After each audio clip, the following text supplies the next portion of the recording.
बाहर भी बड़ी संख्या में हमें लोग दिखाई दे रहे हैं और ये झांसी लोकसभा, ये जो जन समर्थन, ये पंडाल के अंदर जन समर्थन, पंडाल के बाहर का जन समर्थन, वो जो बाउंड्री पर बैठे हुए लोग हैं जो दिखाई भी नहीं दे रहे हैं, दूर तक लोग दिखाई दे रहे हैं, ये समर्थन बता रहा है, आपका ये सहयोग बता रहा है कि इस बार कांग्रेस पार्टी के प्रत्याशी प्रदीप जैन जी ऐतिहासिक वोटों से जीत करके जा रहे हैं।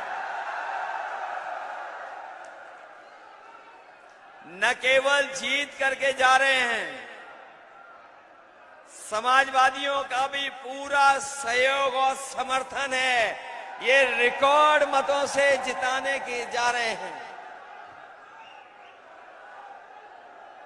4 चरणों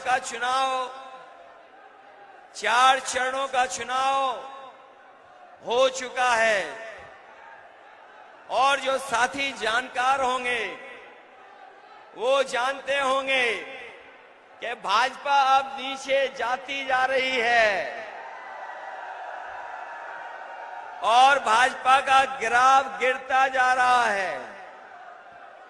ये 4 चरणों की जीत और इस बार झांसी के लोग भारतीय जनता पार्टी की विदाई की झांकी की तैयारी कर रहे हैं। जो लोग किसानों की आय दोगुनी की बात कर रहे थे, हमारे झांसी के किसान नौजवान जानते होंगे, इनके 10 साल की सरकार में किसानों की लूट हुई और किसानों के खेतों का पैसा भारतीय जनता पार्टी की जेबों में पहुंच गया।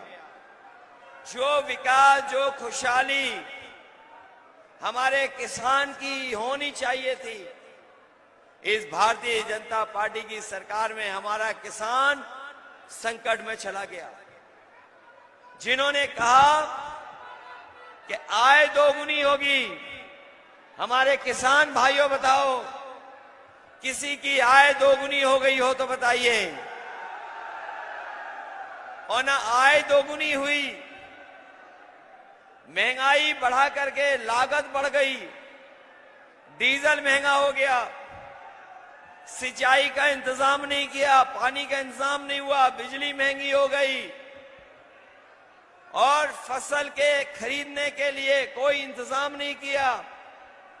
हमारे किसानों की लूट हो गई और जब किसान ने अपनी खाद खरीदी, ये किसान जानता होगा, जब खाद की बोरी लेकर के आया तो खाद की बोरी से भी चोरी हो गई और बोरी से जो चोरी हुई, पहले 5 किलो चोरी की, फिर 5 किलो चोरी कर ली और जब डीएपी किसान हमारा खरीदने गया तो किसान को डीएपी के साथ साथ नैनो यूरिया भी खरीदनी पड़ गई।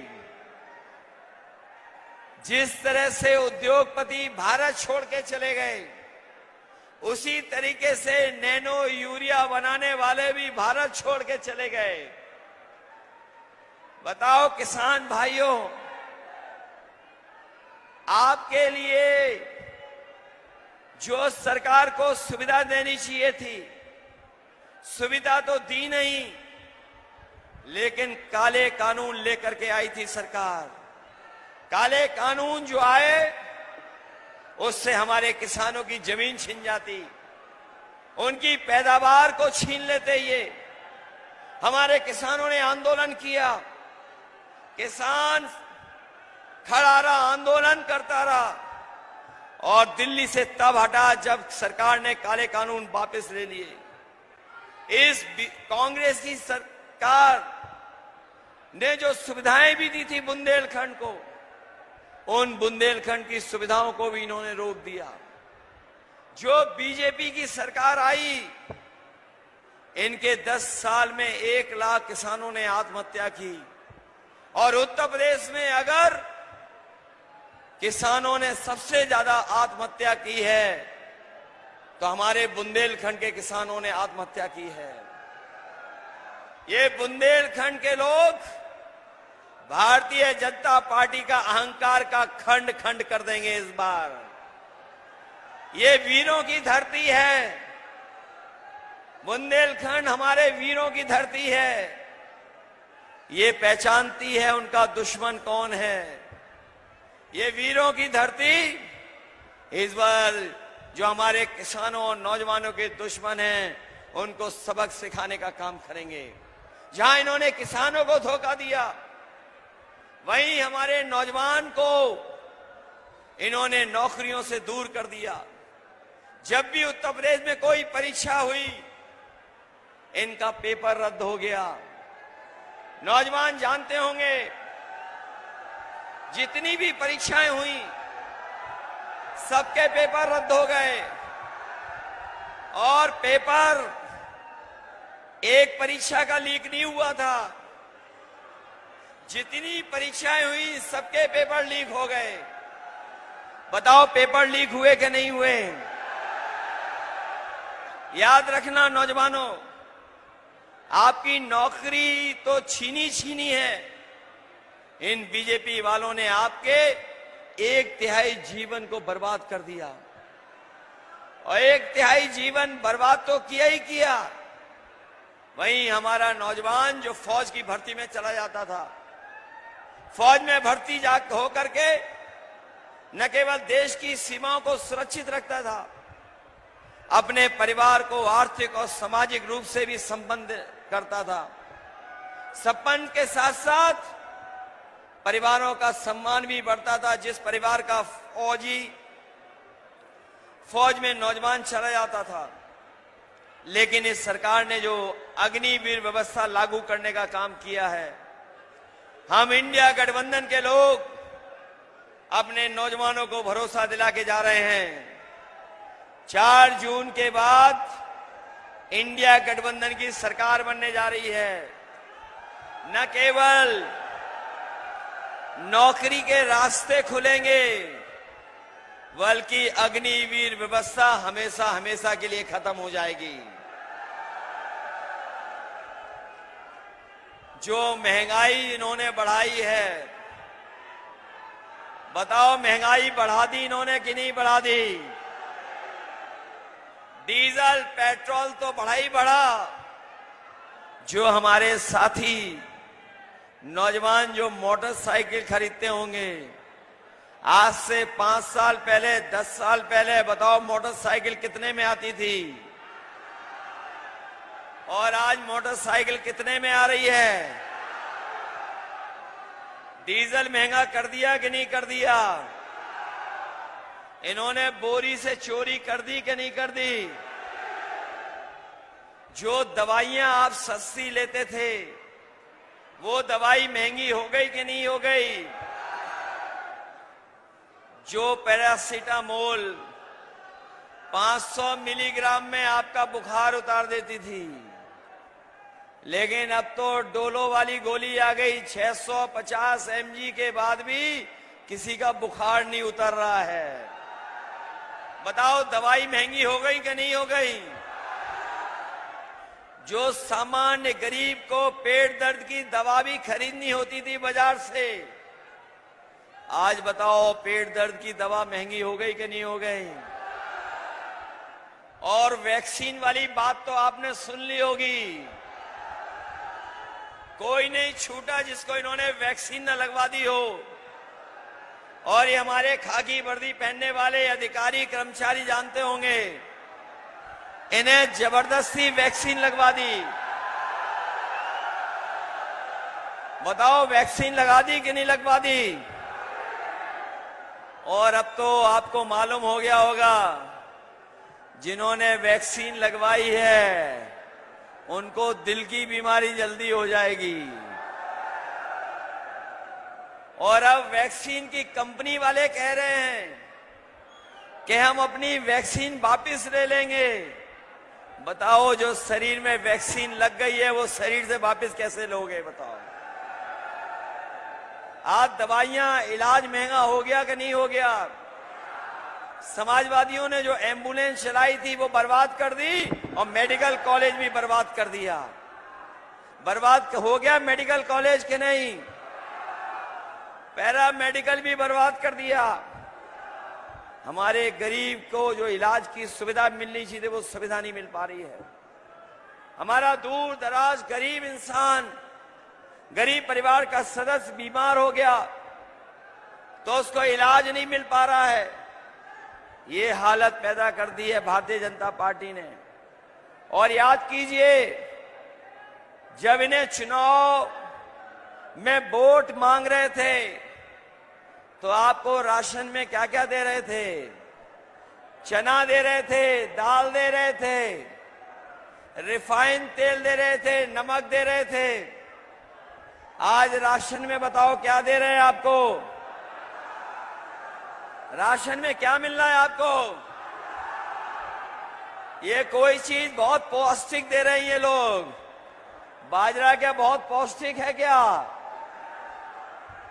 और याद होगा जब बुंदेलखंड में सूखा पड़ी थी तो समाजवादियों ने समाजवादी पैकेट के साथ साथ आपको दूध और घी दिलाने का भी काम किया था। हम आपको भरोसा दिला के जा रहे हैं कि आपके राशन की गुणवत्ता को बेहतर करेंगे।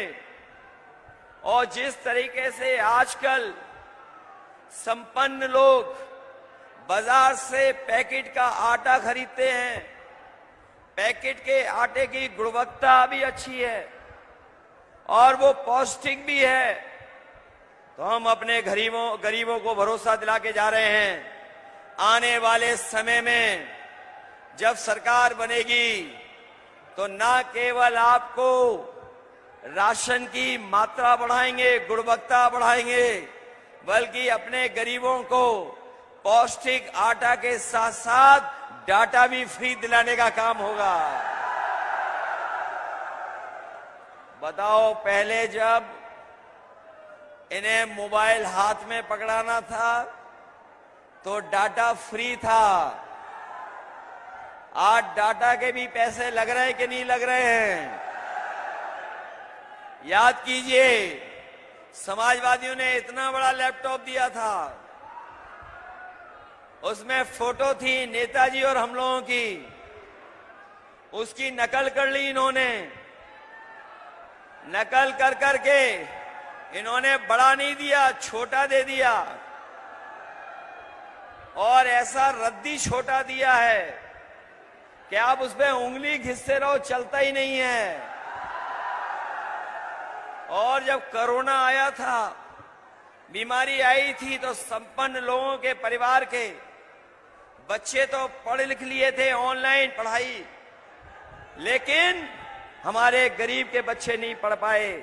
इसीलिए हम कह रहे हैं गरीबों के स्वास्थ्य को बेहतर करने के लिए जहां अस्पताल में इलाज फ्री होगा, वहीं गुणवत्ता पौष्टिक आटा के साथ साथ राशन और डाटा फ्री दिलाने का काम हम लोग करेंगे आपको।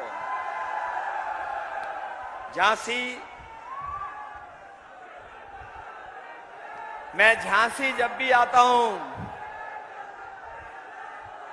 मैं झांसी जब आता हूं तो सैनिक स्कूल की याद हमें जरूर आती है।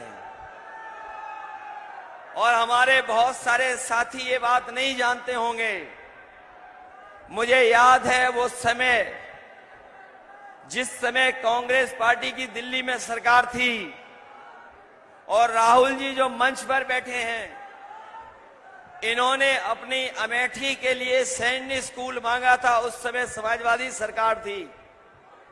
मैंने उस समय कांग्रेस पार्टी के नेताओं से कहा कि आप अगर सैनिक स्कूल मांग रहे हैं तो उत्तर प्रदेश में एक सैनिक स्कूल से काम नहीं चलेगा, आपको और सैनिक स्कूल देने पड़ेंगे। मुझे याद है समाजवादियों की मांग पर उत्तर प्रदेश को उस समय की कांग्रेस पार्टी की सरकार ने एक नहीं 3 सैनिक स्कूल दिए थे, और 3 सैनिक स्कूल जो एक अमेठी में बन गया और दूसरा अगर कहीं बना था तो आपके झांसी में समाजवादियों ने बनवाने का काम किया था। और यही नहीं, मंडी से लेकर के और सुविधाएं कैसे दी जाएं, किसानों को उन सुविधाओं को भी देने का काम हुआ था। किसानों को अगर फसल नष्ट हो रही थी तो मुआवजा देने का काम भी ज्यादा उस समय समाजवादियों की सरकार में हुआ था। मुआवजा भी दे रहे थे और सुविधाएं भी दे रहे थे। आज बताओ, बीजेपी की सरकार में लूट हो रही है कि नहीं हो रही है? इनकी हर बात झूठी निकली कि नहीं निकली? इनका हर वादा झूठा निकला कि नहीं निकला?